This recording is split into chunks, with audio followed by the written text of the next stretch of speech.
and go home to my Lord and be free.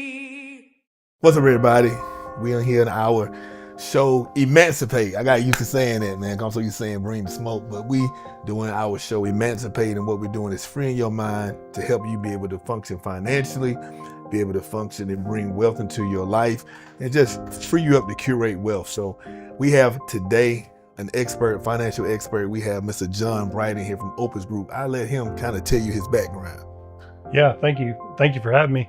Yeah, so I'm a financial advisor with Prudential and specifically with the Opus Group. Been working with Maxwell for a little while now. Our group has a history of being here in the Virginia area. The founder of our company, Jim Friedel, was stationed out here in the Marines, and then moved back to Missouri. So my office is in Missouri, but we handle clients everywhere. Handle them with all kinds of financial obstacles and opportunities. So Wow.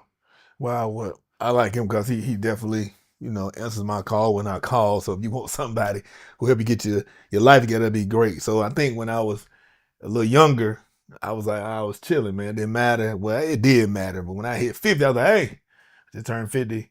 I need to make sure I take care of this money because I'm already taking care of it, but I don't want to be working. I don't want to be one of those pastors that keep preaching even if they don't want to. You know what I mean? Most of us preaching and we don't want to, but preaching beyond our time. You understand? 80, 90 years old, and if that's what you want to do, fine. But some people do it because even though their time has passed, they just don't have the savings. They don't have the retirement set up. And when I first got here, a lot of churches, a lot of pastors didn't have insurance. They didn't have a retirement plan. In fact, when I got here, my church didn't have a retirement plan for anybody on staff. And so when I got here, full-time staff, I said, look, this was when I was negotiating my contract. I was trying to get more money from what they were doing because there's no way I could survive on what they were doing. I said, I need this. If you can give me this, great. But don't even go up to this, even though I feel like I should have this. But I want everybody to be able to have insurance and retirement if they're working full time. So if you can do that, that'd be great. That's why when I came in, staff people loved me. Ha ha, hero of the day. But I just couldn't understand why an organization didn't have retirement or insurance. But see, me, I worked government job because I was a teacher. So that's pretty much government job because the state, the city, the federal government is pretty much paying your check. So they always have, great retirement plans, at least in the past. What's going on now, I really don't know. But I do understand that everybody needs a retirement plan. So when I came here, a lot of pastors, I started realizing a lot of older pastors, they kept preaching because they didn't have retirement. They didn't have a savings. They were working and living, but didn't stack up anything for the day that when they could be able to just sit down and not work. So I'm just telling you what I was dealing with, but what do people need to do to first start off making sure that they start building wealth? First of all, to just take care of their day-to-day lives just in case of an emergency comes up, because some people don't even have 2-3 months of an emergency fund, but then other people definitely don't have any means to be able to retire because they don't have any insurance nor retirement plan. yeah. Well, and one thing that compliance will tell you, for me specifically, is I have to say that every person's a unique individual. When we talk about this stuff, we're talking about your situation. Your situation may be different, but I would look at this from an educational standpoint. So this is not financial advice. This is just you guys talking about your situation. And then we're going over, some stuff that's educational for you guys too.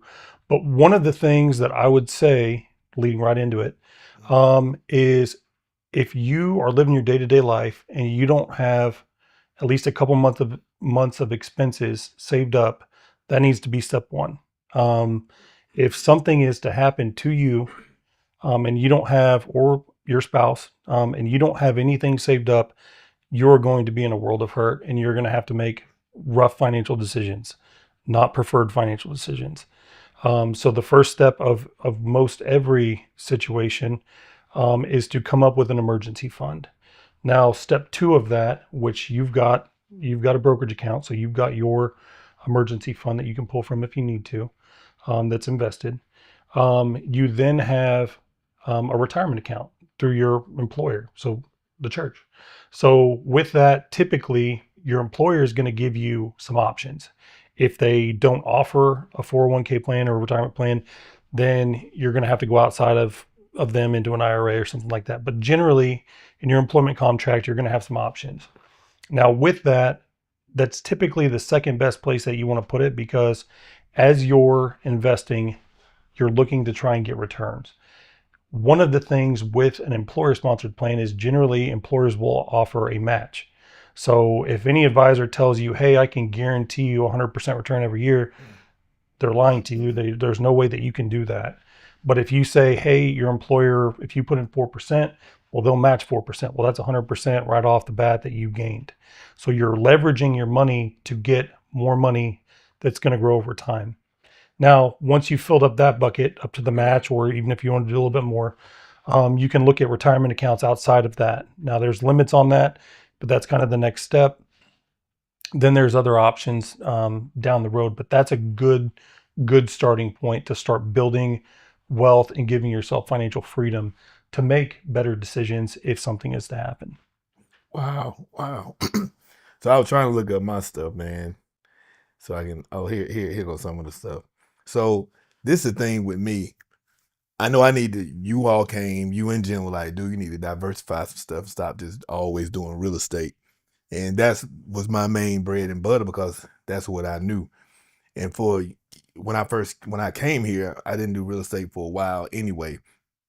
But what did I just do? Because even in my retirement, I still always want to leverage money and use money to make more money. You know, because after a while, you don't want to just make money. You want your money to go make money. So what did I do? I know I was in a situation, I think I already said this on the last show, that I had a situation where I put out a lot of different cash for different houses and helped these people secure a house, and I'm gonna get my money back. But it really wasn't a great investment because it's not gonna be that much of a return.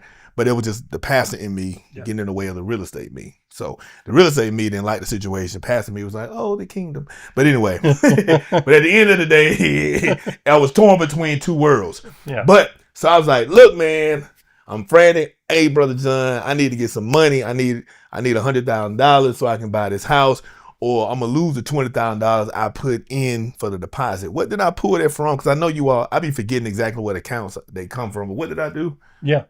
So when you called me and asked me to basically look at your situation and pull that money, when we went through the situation, we looked at what was available. So right now you have a brokerage account, like I talked about. So that's an investment account. Now, when your investments get sold in a brokerage account, whatever gain you have is taxable. So we didn't want to do that to you.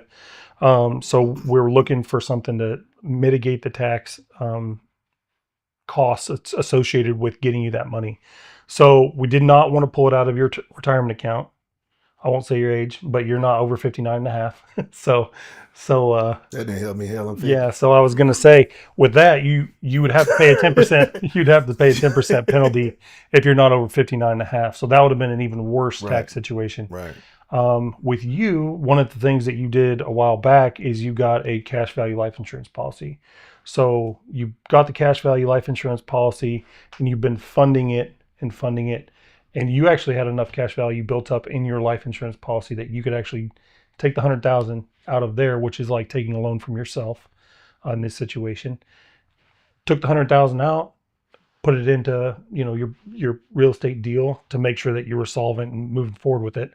Now, whenever the deal, works out and you recoup your money, then you can put it back in there. It's almost like you're borrowing money from yourself. So it was a whole life insurance product with cash value inside of it.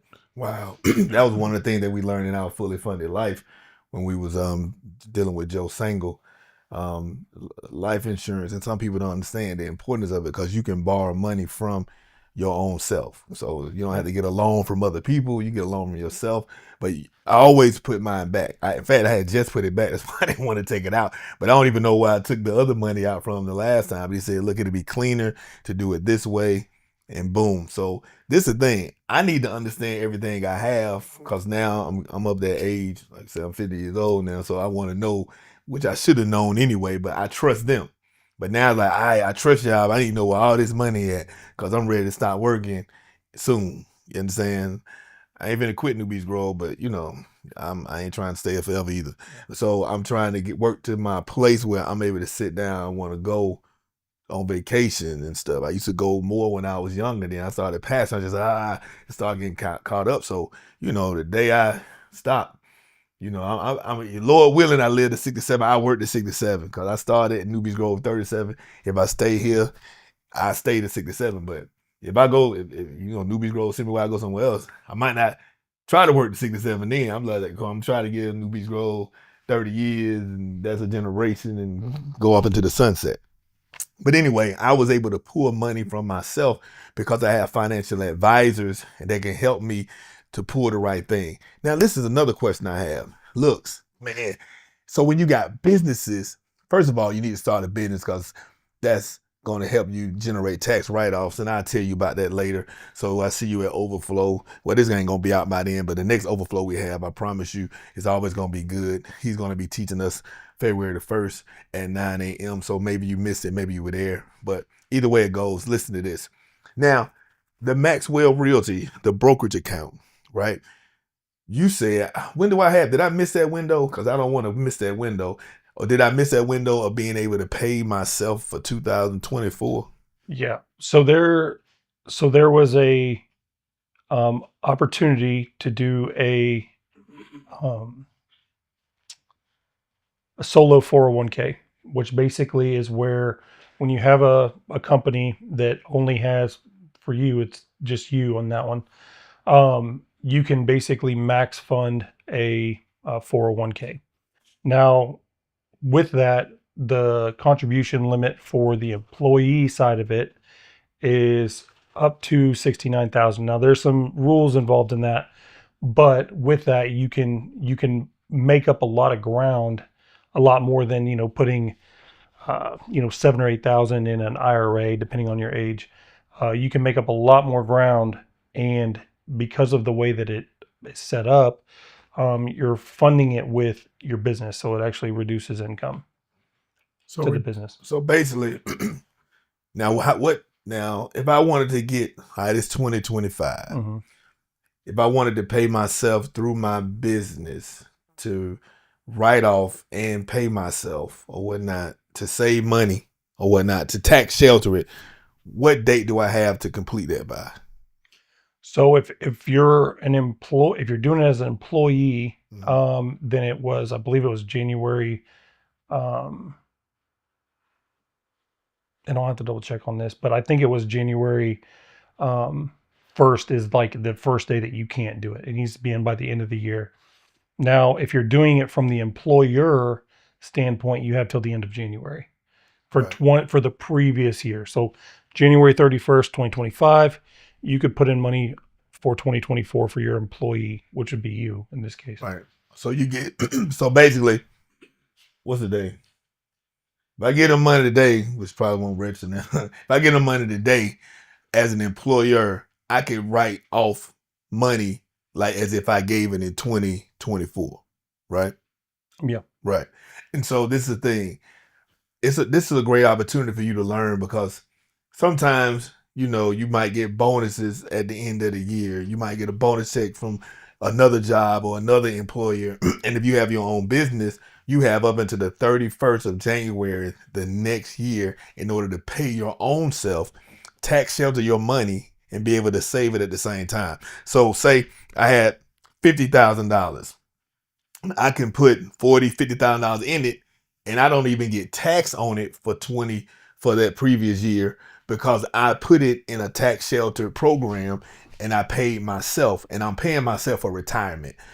These are things that you just need to learn because that's how you're able to curate wealth. So it's so many different ways that you can save your money and tax shelter your money as a business owner. And a lot of us, we get in trouble because we're not paying taxes because they're so astronomically high and we're not paying them as we go along or saving as we go along. But there's so many different ways in which you can pay yourself through different brokerage accounts in order to tax shelter your money and be paying yourself right? Now, you can't go buy a Gucci bag with this money. You can't go buy a Prada purse, right? Yeah. You can't go buy some Armani shoes or a polo jacket or whatever. No, you're saving it for later. So your younger self is taking care of your older self, so you don't have to work as hard as you're working now. So it's a way to pay yourself and escape taxes. And so these are the secrets that a lot of wealthy people understand, and they're able to shelter their money and take care of themselves while we're sitting up here paying taxes the highest rate when we can generate enough write-offs that we should even break even or maybe even get a refund according to how much money you're making. So I'm probably going to miss this window of time because of the opportunity that I have, but I'm not missing this. I'm not missing this opportunity because I'm playing with money and I'm going to buy another car or a bag or a hat. No, I'm missing this opportunity because I have another opportunity, which still going to end up being a tax write-off. So what am I saying? Make sure that you learn how to pay God first, then yourself. You pay God, give your money, whatever way you want to give, then make sure you take care of yourself. If you don't take care of yourself first, if you don't take care of God first, you're not going to do it. Why? Because you're going to get caught up in bills, you're going to get caught up in paying things, and you're going to forget about yourself and God. But let me tell you this. If you pay God and yourself first, you're going to take care of your bills. Why? You don't want to be homeless, right? So the first thing I do, they take my money right out of my account, and I got to trust them. I remember it took me a long time to do it. Like, man, hold on. Y'all got access to my account. But what if y'all pull the money? I'll tell you to pull the money. Look, you know what I'm saying? But the thing about it is, every month I don't tell them what to pull, but it's a set amount that they pull out because I don't trust myself. I trust myself now because I understand it more. But when I was 30 something years old, 40 years old, thinking I'm going to live forever, I'm like, man, no, man, Jim, no, John, what's up? You crazy, man. No, you need to give this a much. And you need to find somebody that'll stretch you in areas that you don't want to be stretched in. Because I know how to make money, I know how to use money, but it's hard sometimes to put money away for your later time in your life. You understand? Because I know tomorrow not promised, but if you are to continue to live, I'm sure you're not going to work as hard as you're working now when you get a little older. You understand? So, anyway, go ahead. Yeah, I was going to say, so one thing too that I think in your situation was a huge plus is that, like, when you were younger, you may not have liked it, but you did do it earlier. I hated it, but I did it. Because one of the things that helped, especially with the situation with having the cash value in that life insurance policy, some things take time to develop. They aren't just a tool that you say, yep, I'm going to do this, and bang, it's ready to go to do something like that. That account built up value because of the investment components inside of it and the contributions you made to it over time, where it started off where you probably would have had less funds to pull from. But after a little bit of time, it developed into an amount that you could actually utilize for solving problems, really utilizing the leverage of that money. So that's one of the things that you want to definitely pay attention to is one of the things that all financial advisors will tell you is that you need to be focused on the long term. It's kind of like driving a car. If you're looking right over the hood, you're going to be a horrible driver. You're going to be swerving over every pothole. But if you look out in front of you a ways, you're going to have a smoother ride. You're going to have a better performance, whether it's financial investing, whether it's just goals in life. One of the things that people oftentimes have problems with that I've seen with my own clients is they try and take huge bites. Hey, I really think I need to do this. I'm going to just go bananas on this. I'm going to just throw all my money at it. And they burn out and it never has a chance to develop.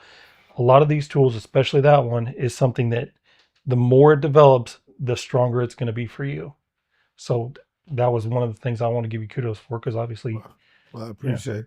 Yeah, I remember I told him when I ain't gonna say names on this one, but when I first got here, Jim said, "Who is so and so?" I said, "Oh, that's lady I talked to. You give us too much money."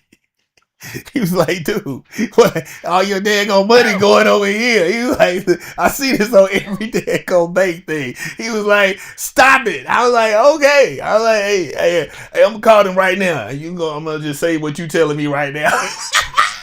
Dude, it was crazy when he was like, nah, man, that's an expense. That's too expensive. They ain't bringing nothing to the table. Pretty much gave me premarital, don't do it advice. Not, he didn't really, you know what I'm saying? I mean, to me, that's really what I took from it. Because he was like, dude, you know, because it's obviously a name right there because you can see where the money is. He was like, dude, who is so-and-so? Really like, you remember that's your mama. He didn't put that away. He didn't say that, but he said enough. It was crazy. I was sitting right there. It was an old train. Just got here, man. And man, we was sitting there and he was like, dude. Like he's like, man, because one thing about it, man, financial advisor would stretch you, man, because you letting them in your business, just like a counselor. Nobody can really counsel you if you don't tell them the truth.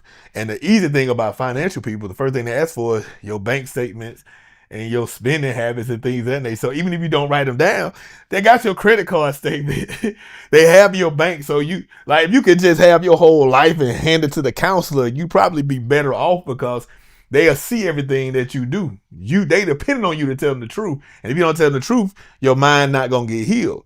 But with financial people, they don't even ask you what dude, give me your bank accounts.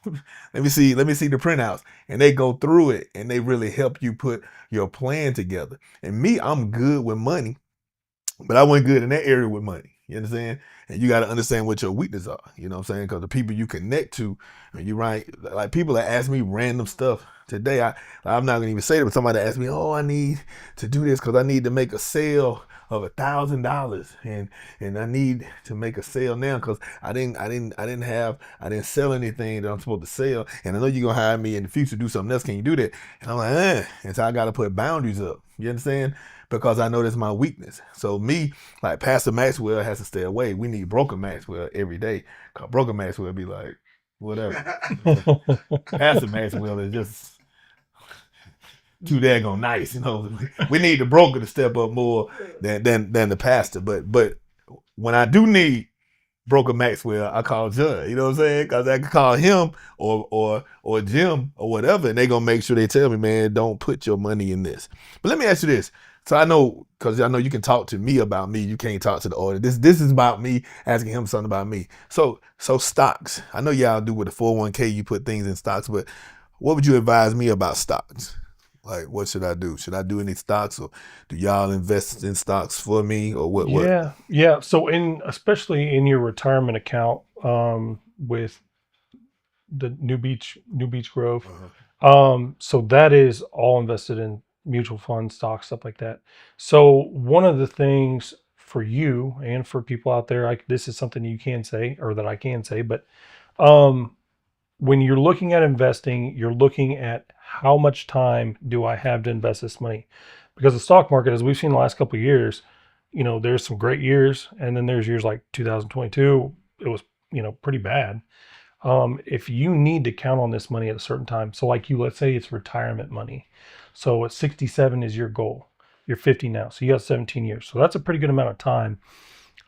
So we can be more aggressive with that money because you've got a huge window. So if we know that the market generally performs like this, whatever the numbers are, then you're going to have a better chance at hitting that the more numbers. Now, if you had 2 years, you want to throttle it down, because with you, imagine you're going to go in and you're going to say, hey, not that this is nothing like gambling, does a financial advisor, but let's say you're going to say, hey, I'm going to flip a quarter 10 times and it's going to land on heads 5 times. If you cut that down to 2, you could have 2 where it's tails in a row. So we do not want to put you in extra risk.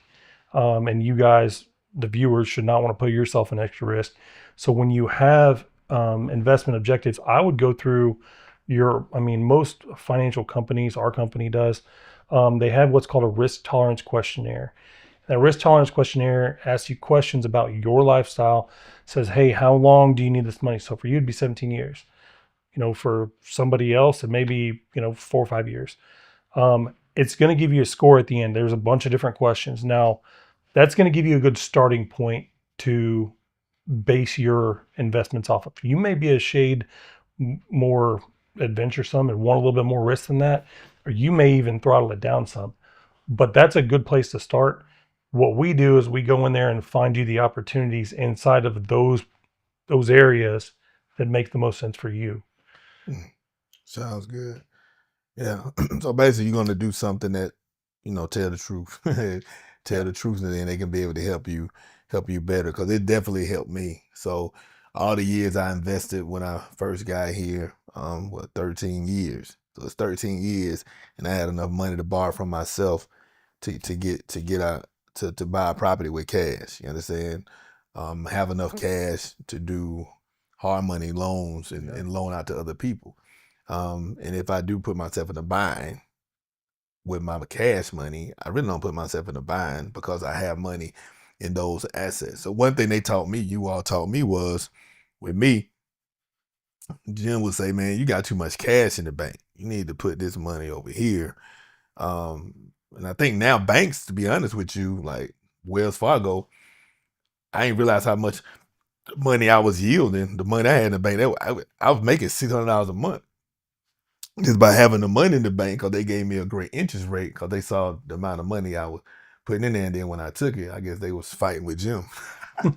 They're like, if you put this much in here, we'll give you this. And so I was like, okay, cool. But I'm using this to flip houses and things of that nature. But I kept it there for a while, and the money really began to flow. And so I began to say, okay, cool, I hit Jim with this, but I'm gonna put this chunk over here. I'm still putting a lot of this stuff in retirement, but the bank, I can have this solvent money without bugging them and taking money out or borrowing from myself, and I'm getting this yield because they're giving me this high interest rate. Because I think a lot of people are probably moving away from banks, because now you have different platforms that you can put money in, and they are banks, but the bank only insure up to $300,000. Some of them, 350,000. And I thought with the bank, I thought that they insured, like if I got a lot of accounts in Wells Fargo. I thought, okay, if I got 300 here, 300 here, 300 here, I'm good. But I realized, no, it's total. And so you got to diversify. But then they have certain places where you can put your money. I'm not giving y'all advice, and I'm not even telling you what it is. I'm purposely not telling you what it is. I ain't gonna lie, I can't remember no way. But when I put it in it, it insures it all the way, no matter how much money I put in there. And I think right now banks are combating that. So if you want to go to your bank and say, hey, if I put this amount of money, X, Y, and Z, if I put 50 in here, if I put 100 in here, how much interest can you give me on my money? Because now banks are competing against other entities besides bank. At first, Wells Fargo was competing against Bank of America, and Wells Fargo competing against, Old Point and things of that nature. But now, because people have been more savvy and bolder to put their things in untraditional, because it started with Citibank, banks that and Chase. Now they got building, but they didn't even have brick and mortar, and they got people that are being used to putting their money somewhere they couldn't even go talk to anybody. And so now you have so much leverage. You got to understand, banks want your money, investors want your money, 401ks want your money. Why? Because they use the interest and things off your money to leverage and make themselves more money. So you need to know how valuable you are, and you need to start shopping around to see where exactly I want to put my money. Because when I told Old Point Bank why I didn't want to go to them, because what can we do to match it? Oh, okay. And I tell Wells Fargo this. I'm just saying it's a way that you got to understand. It's only one you. It's a whole bunch of banks, but it's only one you. And all of them want your money. And the more that you learn how valuable you are, you'll be able to leverage yourself and yield yourself greater interest rates, because they have other things behind the scenes that they won't tell you right off the surface. You just need to go talk to one of their advisors and understand and dig deep into it, because they don't want to give you their interest. But when they know you have the power to go somewhere else or have the mind to go somewhere else, they will give you a better deal. Just trying to give you that advice, because that's what I did. That's why I need my money back, so I can put it back in Wells Fargo and give John them the money back so they can continue to invest in me, for me. Yeah. There's two things off of that point that you just made, which is a great point, that I want to kind of expand on. So one, there's three different things that you can have with money. There's safety, liquidity, and then basically your return. you can pick two usually. So at the bank, you go up, pull the money out. It's totally liquid. Um, Liquidity check, safety. It's insured up to a certain amount check, but the return's not super high. So in there, whenever you're looking at, and one of the things that Jim was talking about with you back in the day was when you have too much cash, it's doing what it can do in those products. But if you have too much cash in one area, unless that's just like your risk tolerances, you can't stomach any sort of risk. Then you're missing opportunities elsewhere, because unless you need that money for an emergency fund, for something else, then, like we're talking about with the horizon, if you have enough money that you don't need this money for a while, just like getting a house, a real estate investment deal. If you need that money tomorrow, you can't do that. But if you have time, well, then you can go in, get a house, whether it's for renting or fixing up and selling, flipping, whatever it is.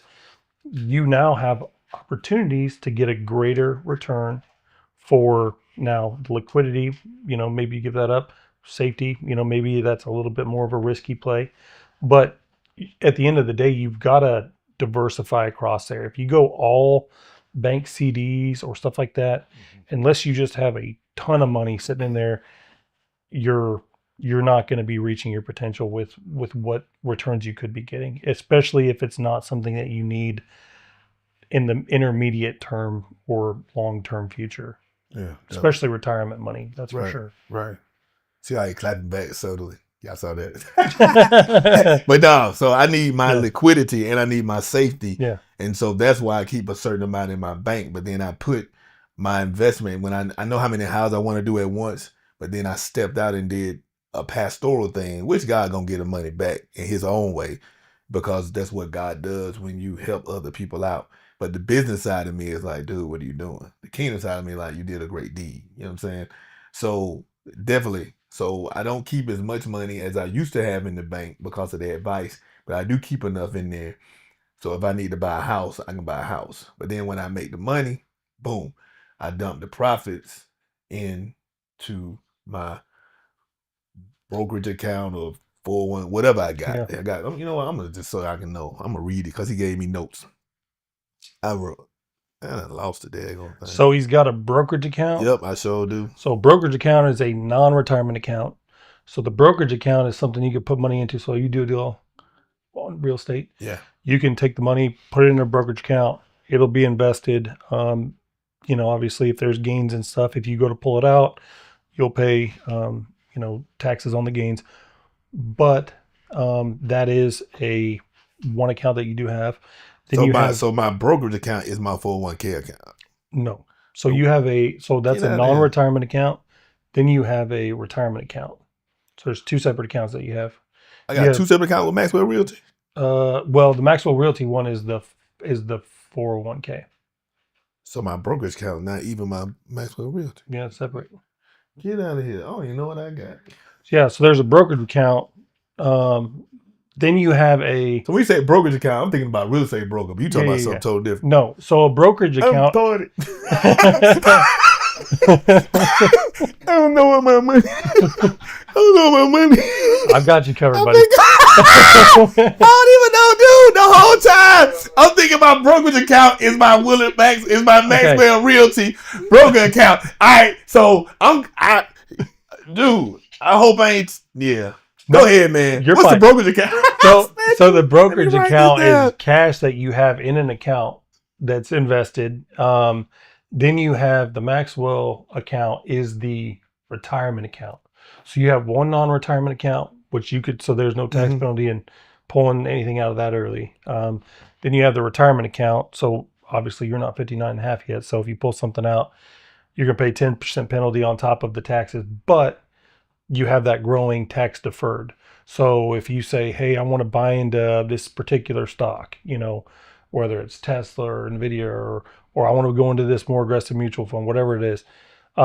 If you sell out of what you're currently in and you go into something new, there's no tax implications for that. With the retirement account, you pull the taxes.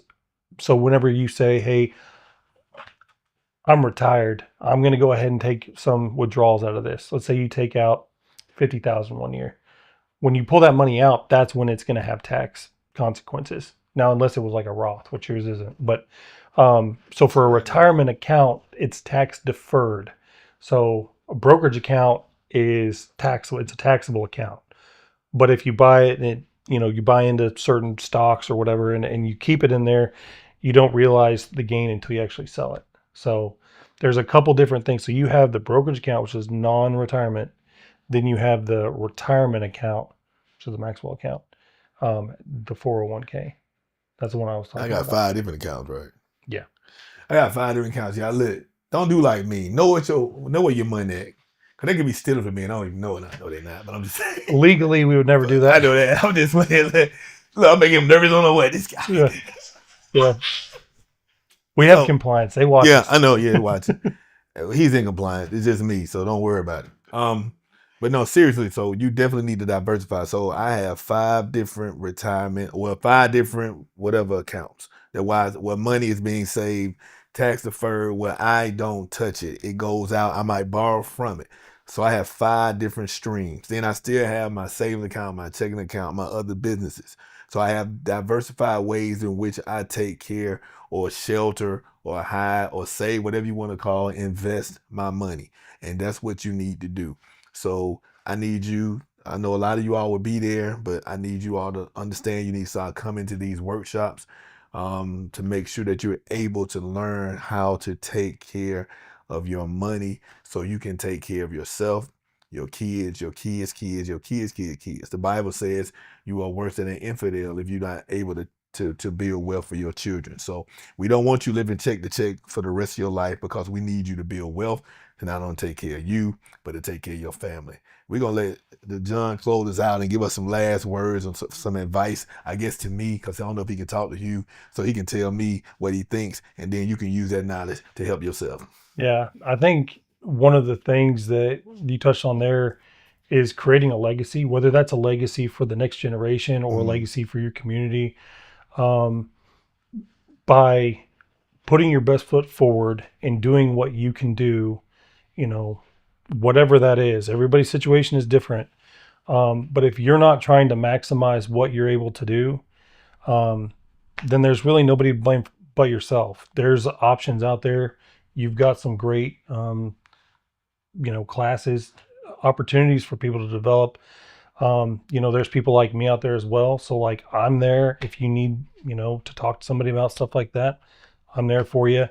I would not wait, because if you wait too long in life, you are going to miss your opportunity. There's lots of stories and studies out there where, if you start putting money in, and tomorrow we'll have a slide on this, but you start putting money in when you're younger, like, when you were 30, 37, whatever, you start putting money away, the amount that you need to put away to get to a certain amount later on is much smaller. The closer you get to that end point, you're going to have to be thrown in huge chunks. And realistically, if you've trained yourself your whole life to never, budget, save, sacrifice for the long term, as Christians, that's one of the things that we do. Like, there's lots of things that we would love to do, but we want to go to heaven. There's lots of things that we could do, but we are looking at that long-term goal that we have. And with that, if it's important to you, you got to get after it. Don't wait. That's kind of the one thing that I want you guys to think of is, no matter what you're doing, you need to start making progress. The longer you wait, the further behind you're going to be. Wow. That's a word. We're trying to help you curate. Well, I'm going to ask this. I don't know if it's going to make the cut or not. But when I wanted to invest in cannabis, was it because y'all thought I shouldn't do it because I was a Christian or was unstable? So there's a couple different things there. I was like, shoot, everybody going to get high. Well, if it wasn't against your morals, then we could have done it for you. One of the things, though, is that the cannabis regulations are very, very strict when it comes to investing. Because, like, up until here recently, you pretty much had to invest in the dispensary itself to, like, actually get into something like that. Like, there's very limited options on, like, the financial industry and the cannabis stuff is not necessarily, especially with compliance, is not on the same page. Yeah. So that's one of the reasons. But the other reason was, it might not be a good look. No, I don't really care. I just was trying to make money. Yeah. Wealth of the wicked later for the righteous. So invest my money where it's gonna make me money. Mm-hmm. So when I go home, I don't have to wake up and go to work no more. Anyway, Yeah. well, that's a word, y'all. Appreciate y'all for joining us. And again, we'll see y'all at our next Overflow Investors. And also, we'll make sure that you have his information to be able to contact him, because I promise you, he helps take care of your money. He's accessible. He might not get your phone call every second, but he'll make sure he get back with you in 24, 48 hours. I'm telling you, always gets back quick. So definitely want to make sure that you have somebody that understands your money and cares about your money, and cares about your legacy and how you are able to generate generational wealth. Deuces. And go home to my Lord and be free.